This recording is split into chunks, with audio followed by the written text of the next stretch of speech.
Hello, I'm Emma Chetty and I am a chemical engineering graduate from UCT. And what the chemical engineering field entails is basically the process of making anything. So if you're going to make something like food or beverage, manufacturing, or petrochemical, or fine chemicals, you have to have a chemical engineer there to oversee the process. Is there a moment where I was super aware of my gender that's imprinted in my mind? They're very countless times, but I do think that something that came up a lot more often than I expected was the fact that I could never really be passionate about anything without being called emotional. What was my first memory of being mesmerized by science?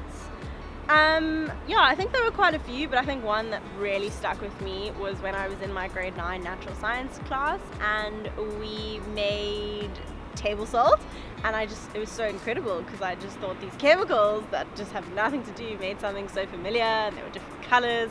It was insane. Do I consider myself a role model for young girls who want to pursue science? I do think that sharing my experience of how I navigated myself through this field and my studying could be relatable to some. Are people ever surprised that I have a scientific or engineering background? Yes and no. I do think that often people don't educate themselves about how the world of science has changed, so there are more women in science than there were before. I do think that people should just educate themselves and stop believing that things are very much like they were in the past. So in my class of chemical engineering, we had a 40% to 60% female to male ratio. Did I find that certain expectations were imposed on me, or if I had to follow gender roles? Not particularly for myself. I do think, however, some of them were very self-imposed expectations put on ourselves.